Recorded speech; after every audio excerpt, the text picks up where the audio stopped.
Hi எல்லாருக்கும் வணக்கம். இன்றைக்கி நம்ம எதை பற்றி பார்க்க போகிறோம்னா, நம்ம தளபதி வந்து அரசியலுக்குள்ளே வரதுக்கு முன்னாடி ஒரு 4-5 அறிக்கை விட்டுருக்காரு. அறிக்கை மீன்ஸ் ஒரு நோட்டீஸ் மாதிரி விட்டு இது நாங்கள் பண்ண போகிறோம்.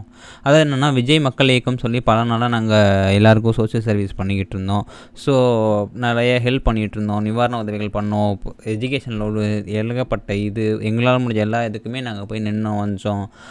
அதே மாதிரி நாங்கள் வந்து ஒரு சில பொலிட்டிக்கல் இப்போ என்ன பொலிட்டிக்கல் நடக்குது என்ன ஏதுங்கிறது உங்களுக்கு எல்லாருக்குமே தெரியும். அதை தாண்டி இங்கே கேஸ்ட் ரீதியாக ரிலீஜன் ரீதியாக நிறைய பிரச்சனைகள் போயிட்டுருக்கு. ஸோ அது எல்லாத்தையுமே நாங்கள் வந்து எங்களால் முடிஞ்ச அளவுக்கு எல்லாத்தையுமே நாங்கள் தடுத்து நிறுத்தி அதிலேருந்து நாங்கள் வேறு மாதிரி ஒரு நாரை கொண்டு வருவோம் அப்படிங்கிற மாதிரி சொல்கிறாங்க. பிறப்பால் அனைவரும் சமம், பிறப்புக்கும் எல்லா உயிர்க்கும், அதாவது போத் ஆர் ஈக்குவாலிட்டி. அதாவது பிறப்பால் பிறந்த எல்லோரும் மீன்ஸ் ஒன்லி ஃபார் மக்கள் மனிதர்கள்ங்கிறத தாண்டி ஒரு எல்லாத்தையுமே தான் அது இன்றைக்கி. இது ஒரு விலங்குகள்லேருந்து பிறப்புக்கும் எல்லாரையுமே தான், பிறப்பால் சார்ந்த எல்லாரையுமே அவங்க ஒன்று போல தான் அப்படிங்கிற மாதிரி அவங்க சொல்கிறாங்க.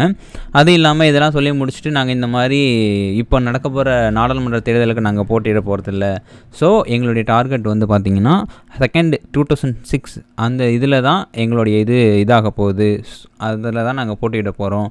ஸோ இந்த 2 மாதம் முடிஞ்சதுக்கு, இந்த எலெக்ஷன் முடிஞ்சதுக்கப்புறம் எங்களோட கட்சி என்ன, நாங்கள் எந்தெந்த போஸ்ட்டில் நிற்க போகிறோம், யார் என்னென்ன பண்ண போகிறாங்க, என்ன ஏதுங்கிற ஃபுல் டீட்டெயில்ஸ் நாங்கள் ஒர்க் பண்ணிக்கிட்டு இருக்கோம். ஸோ அதை ஒர்க் பண்ணி முடிச்சதுக்கப்புறம் இது பண்ணுவோம்.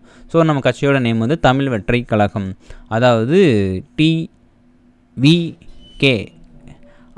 டிவிகே அப்படிங்கிற மாதிரி, டிஎம்கே சம்திங் அந்த மாதிரி டிவிகே ஒரு தனி இதாக தெரிகிற மாதிரி தெரியறதுக்காக அவங்க எல்லாம் ரெடி பண்ணியிருக்காங்க. அதெல்லாம் விஜய் என்ன சொல்லியிருக்காருன்னா, நான் ஒரு 2 படம் கமிட் கொடுத்து அந்த 2 படத்தை மட்டும் தான் நான் நடிக்க போகிறேன், இதுக்கப்புறம் எந்த படமும் நான் நடிக்கிறது இல்லை, என் அரசியல் சார்ந்த வேலைகளை மட்டும் நான் பார்க்க போகிறேன் அப்படிங்கிற மாதிரி ஒரு பெரிய அறிக்கை கொடுத்துருக்காரு. ஸோ எல்லாருமே அதுக்கு ரொம்ப ஃபீல் பண்ணுறாங்க, வருத்தப்படுறாங்க. ஒரு சிலர் ரொம்ப வீடியோஸ் பண்ணி போட்டுட்ருக்காங்க, தளபதி கண்டிப்பாக நடிச்சுட்டே பண்ணால் தான் நல்லாயிருக்கும், ஏன் அதை நடிக்கிறதுக்கும் அதுக்கும் என்ன சம்மந்தம் இருக்குது, அதை பண்ண வேண்டியதானே அப்படிங்கிற மாதிரி தான் ஏகப்பட்ட கொஸ்டின்ஸ் வந்து கேட்டுட்ருக்குறாங்க. ஸோ இதுக்கு எல்லாத்துக்கும் தளபதி தான் என்ன முடிவு எடுக்கிறாரு, என்ன ஏதுங்கிறது நமக்கு தெரியணும்.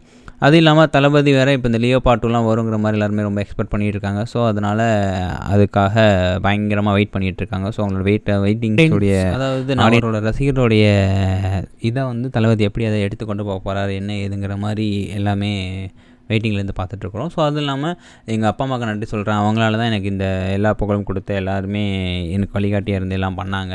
அது மட்டும் இல்லாமல் எனக்கு சமுதாயத்தில் ஒரு நல்ல பேர், நல்ல அந்தஸ்துலேருந்து எல்லாத்தையுமே கொடுத்தது வந்து பார்த்திங்கன்னா தமிழ்நாட்டு மக்கள். அந்த தமிழ்நாடு மக்களுக்கும் சமுதாயத்திற்கும் என்னால் முடிந்தவரை இன்னும் நிறைய உதவிகளை நான் செய்வேன். நீண்ட காலம், அதாவது என்னென்னைக்குமே இது பண்ணக்கூடிய ஒர்க்ஸ் எல்லாத்தையுமே நான் பண்ணி இது பண்ணுறதுக்காக தான் இந்த கட்சியோட நான் ஸ்டார்ட் பண்ணியிருக்கேன். ஆல்ரெடி இதோடைய கூட்டம் பார்த்திங்கன்னா பனையூரில் நடந்தது. ஸோ அதை பற்றி நாங்கள் என்னென்ன பண்ணலாம், என்ன ஏதுங்கிற எல்லா டிஸ்கஷன் நாங்கள் பண்ணிகிட்டு இருந்தோம். ஸோ பனையூரில் வச்சு அடுத்த ஆஃபீஸில் எல்லாத்தையுமே ப்ராப்பராக ரெடி பண்ணிகிட்ருக்கோம். அப்போது ஒருவேளை தளபதியோடைய ஆஃபீஸ் வந்து பனையூராக தான் இருக்குமோ அப்படிங்கிற மாதிரி எல்லாருக்குமே ஒரு பெரிய சந்தேகங்கள் வந்துக்கிட்டு இருக்குது.